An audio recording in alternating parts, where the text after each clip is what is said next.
फरियाद भी क्या हाल ने? कल भी मैं आया जे आप तू आया नहीं थी आसफ अपना? आया ही राती टीके ला गया जेर कड़ी रंगा दी मैं असल ही कोनी कल सब हंदी नहीं माड़ा मोटा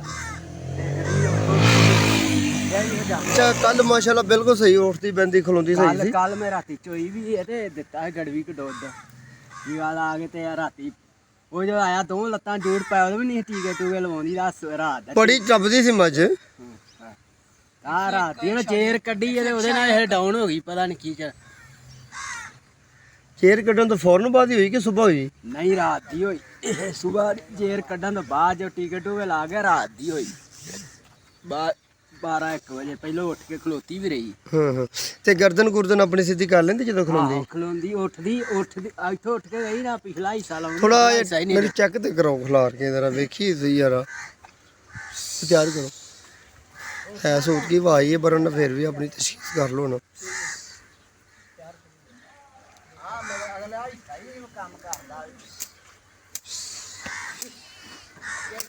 जी ये डॉक्टर साहब आए थे एक वो इसको प्ले सेंटर रिमूव करने के लिए। अच्छा जेर जो पूरी आ गई सी बाहर? नहीं जेर बूरी को नहीं सट्टी थोड़ी टोटा सट्या राती किन्नी जड़ी कढ़ के गया ਤੁਸੀਂ ਕਾੜਾ ਕੋੜਾ ਦਿੱਤਾ ਸੀ ਪਹਿਲੇ? ਦਿੱਤਾ ਸੀ ਹੁਣ ਤੂੰ ਆਪ ਵੀ ਆਖਿਆ ਗਲਕਾਂਦ ਤੇ ਮੈਂ ਫੋਨ ਤੇ ਦੱਸਿਆ ਮੈਂ ਯਾਰ ਗੁਲਕਾਨ ਤੇ ਚੀਨੀ ਤੇ ਦੁੱਧ ਦੇ ਦੇ ਦਿੱਤਾ ਸੀ ਟੀਕਾ ਟੂਕਾ ਲਾਇਆ ਨਾਲ ਕੋਈ? ਟੀਕੇ ਉਹ ਜਿਹੜੇ ਤੂੰ ਲਿਖ ਕੇ ਦਿੱਤੇ ਉਹੋ ਹੀ ਲਾਏ ਨੇ 5 ਗ੍ਰਾਮ ਤੱਕ ਦੂਸਰਾ ਲਾਇਆ ਜਿਹੜਾ? ਆਹੋ ਜਿਹੜੇ ਉੱਤੇ ਡਾਚੀ ਦਾ ਨਿਸ਼ਾਨ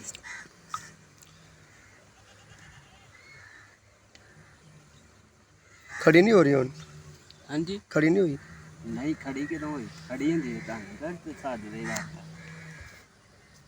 अगला ਇਹਦਾ ਕੰਮ ਜੋ ਤਾਂ ਡਾਕਟਰ ਸਾਹਿਬ ਆਏ ਨੇ ਮੱਝ ਬੜੀ ਮੁਸ਼ਕਲ ਦੇ ਨਾਲ ਕਾਬੂ ਹੋ ਰਹੀ ਹੈ। ਅੱਗੇ ਵੰਗਾ ਪਿੱਛੇ ਵੰਗਾ ਲਾ ਕੇ ਲੱਤਾਂ ਬੰਨੀਆਂ ਨੇ ਮੱਝ ਛਾਲਾ ਮਾਰਦੀ ਸੀ ਤੇ ਮੱਝ ਡਿੱਗ ਪਈ। ਮੁੰਜ ਮਾਸ਼ਾਅੱਲਾ ਕੱਲ ਪੱਠੇ ਵਿੱਚ ਪੂਰੇ ਖਾਂਦੀ ਸੀ।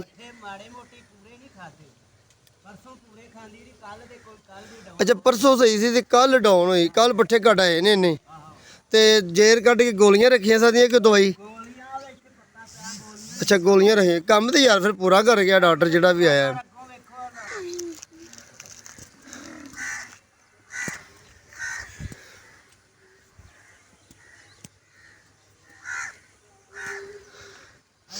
लो नाज़रीन ये भैंस है इसका तकरीबन कोई 4 दिन से इसने पार्चुरेशन का मसला किया हुआ है। तो इसकी प्लेसेंटा जो है वो रिटेंशन बन गई थी, रिटेंशन ऑफ दी प्लेसेंटा का मसला बन चुका था। तो इन्होंने अपने मशवरे के मुताबिक गुलकंद चीनी और दूध को यानी कि पका कर दिया, जिसकी वजह से इनका मशवरा ये था कि ये गांद यानी कि जेर वगैरह जो है न निकाल देगी। लेकिन इसने कोई जेर का इतना ज़्यादा मसला ना पेश किया। तो कल फिर ये भैंस पहले चारा वगैरह तो बिल्कुल ठीक खा रही थी, हालांकि इसके अंदर प्लेसेंटा का मसला भी था, लेकिन फिर भी ये चारा सही खा रही थी। लेकिन कल जब इन्होंने डॉक्टर साहब को बुलाया तो पहले तो भैंस चारा वगैरह कम खा रही थी वैसे, लेकिन यानी कि मिल्क फीवर की अलामतें महसूस नहीं हो रही थी। भैंस जो थी वो बिल्कुल नॉर्मल थी।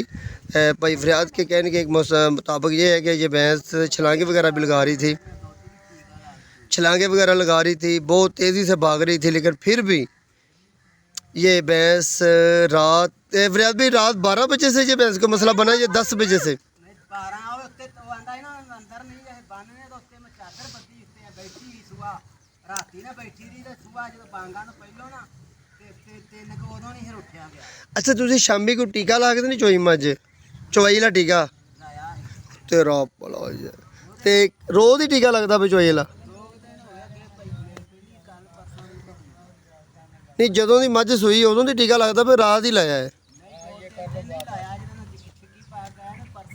नाज़रीन ये सबसे बड़ी प्रॉब्लम जो हमारे सामने आ गई है, जो चोने के लिए चवाई करने के लिए ऑक्सीटोसिन का इंजेक्शन जो होता है वो लगाने से अक्सर जानवरों में मिल्क फीवर का हमला हो जाता है। तो यही मसला बना है कि इसको मिल्क फीवर जो है बहुत ज़्यादा यानी कि इफेक्ट कर गया है, इतना ज़्यादा इफेक्ट कर गया कि जब भैंस अपनी गर्दन एक साइड पे कर ली और अपनी चारों टांगों से नहीं खड़ी हो रही। और मेरे हिस्ट्री लेने के मुताबिक ये है कि जब पहले खड़ी होती थी तो थोड़ी देर के लिए गिर जाती। फरियाद भाई किन्नी को देर खड़ी होती थी टेक कंब के टेकती सी?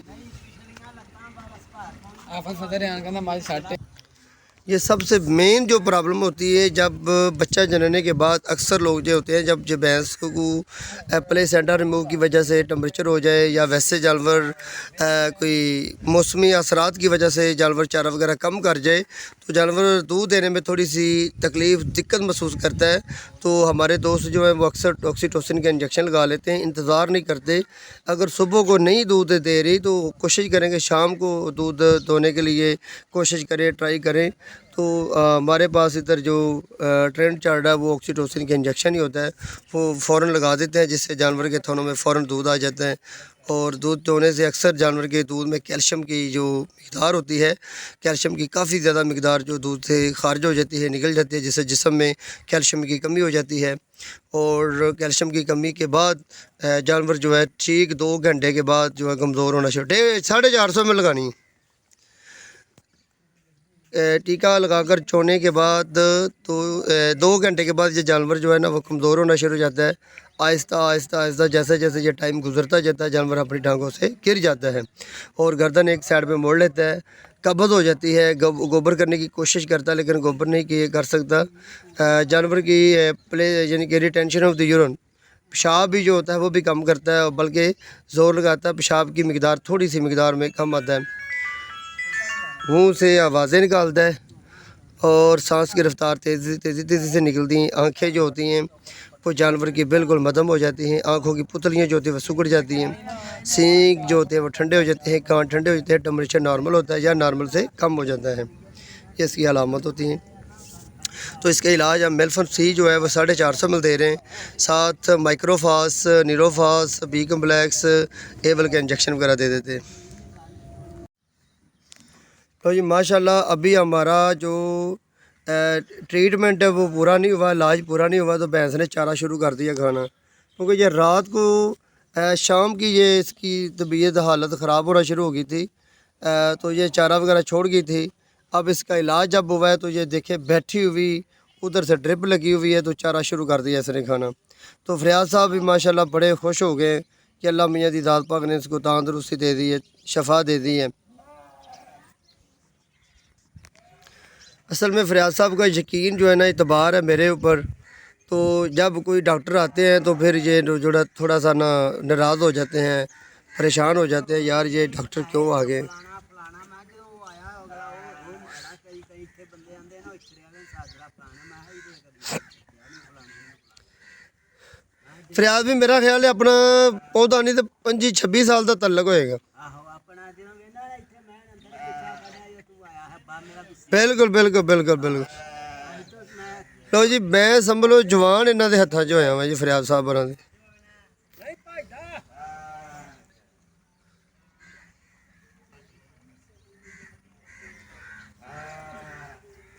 पानी आपे कभी देर आपे छोड़ देनी है पानी गर्म पाए उसके 10-15 मिनट हट जा हट जा।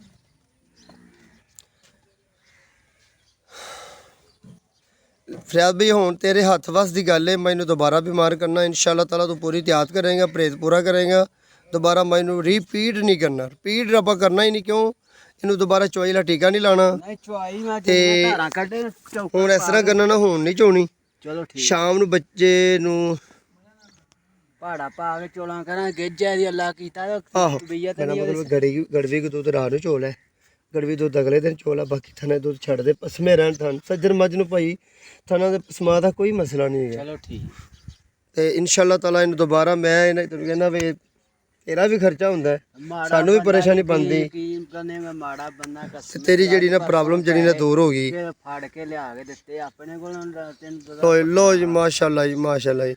तो जी डॉक्टर साहब दा टीका लाने ते दरम्यान दे विच ही मच खड़ी हो गई माशाअल्लाह। डॉक्टर साहब भी साडे जेह्ड़े ना जी बड़े काबल है ने जी, बड़ा मुश्किल बचे ने मज ने जनाब धौन हलाई ते बड़ा बच्चा मुश्किल बचे जी। भाई आ पैरों से संगल खोल दियो। लो जी फरियाद भाई बड़ी दौड़ ला के गए ने, बड़ी खुशी का इजहार कर रहे हैं माशाअल्लाह।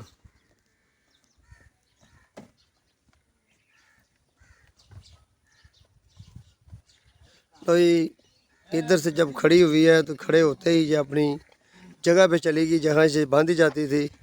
ये अपने असल पॉइंट वाली जगह पे जाकर इसने चारा शुरू कर दिया खाना। तो अब ये भैंस बिल्कुल ठीक है, इसका इलाज पूरा हो चुका है। जब भी इन्होंने दोबारा ऑक्सीटोसिन के इंजेक्शन लगाना है तो फिर ये प्रॉब्लम बन सकती है, रिपीट हो सकता है, अदरवाइज़ ये रिपीट नहीं हो सकता है।